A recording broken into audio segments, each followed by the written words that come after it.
ഇവിടെ ഫോട്ടോ തന്നെ, ഇത് വേറെ ആരുമല്ല.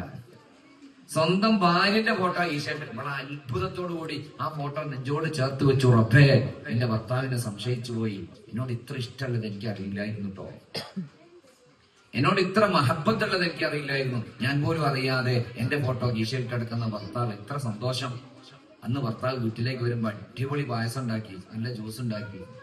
ഗേറ്റിന്റെ അടുത്തെത്തിയ സമയത്തുണ്ട് ഈ പമ്പർന്നോട് പോയി നിൽക്കുന്ന ഗേറ്റിന്റെ അടുത്ത് കയ്യെ പിടിച്ചും കൊണ്ട് കൂട്ടിക്കൊണ്ടുവന്ന് കൊലായിലിരുത്തി.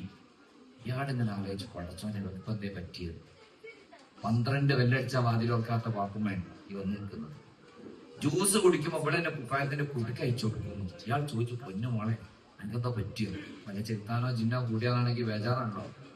ഇവിടെ ഒന്നുമില്ല ഭർത്താവേ, ഞാൻ പോലും അറിയാതെ എന്റെ ഫോട്ടോ കീശയിലിട്ട് നടക്കാൻ മാത്രം ഇഷ്ടം എന്നോട് നിങ്ങൾക്കുള്ളത് എനിക്കറിയില്ലായിരുന്നു. ഇയാൾ പറഞ്ഞു, എനിക്ക് നിന്നെ ഇഷ്ടമാണ്, അതുകൊണ്ടല്ല നിന്നെ ഞാൻ കിട്ടിയത്, എന്റെ മക്കളുടെ ഉമ്മയാണ്, എന്നെ നന്നായി നീ കെയർ ചെയ്യുന്നുണ്ട്. പക്ഷെ ഫോട്ടോ കൊണ്ടിടക്കുന്നതിൽ വേറൊരു ലക്ഷ്യമുണ്ട്.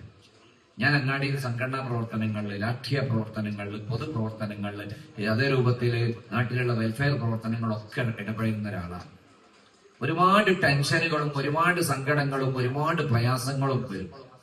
ഏത് സങ്കടം വന്നാലും ഇടങ്ങേറ് വന്നാലും സ്വയ്പ് വന്നാലും പൊന്നാര മോളെ നിന്റെ ഈ ഫോട്ടോയിലേക്ക് ഒരു മിനിറ്റ് നേരം നോക്കിയാൽ എല്ലാ ടെൻഷനും നീങ്ങി പോകും. അതെങ്ങനെയാന്ന് വെച്ചു, വലിയ അടങ്ങേറും വലിയ സ്വയ്പും വരുമ്പോൾ അതിലേക്ക് നോക്കുക, ഇതിലും വലിയൊരു അടങ്ങേറ് വരാൻ ചെയ്യണം.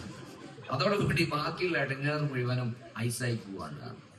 ഇത് സത്യത്തിൽ ഏതൊരു ട്രോളനെ എഴുതി വിട്ട സാധനമാണെങ്കിൽ പോലും ഇതിനുള്ളിൽ ചില സാധനങ്ങൾ ഉണ്ടോ നിങ്ങൾ അന്വേഷിച്ചാൽ മതി.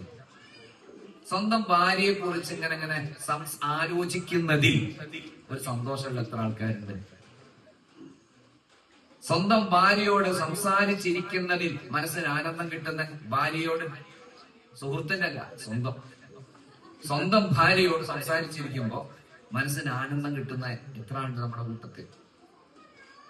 ഇവിടെയാണ് സയ്യിദുൽ വജൂദ് മുഹമ്മദ് റസൂലുള്ളാഹി സ്വല്ലല്ലാഹു അലൈഹി വസല്ലമ തങ്ങള് 9 ഭാര്യമാരുണ്ടായിട്ട്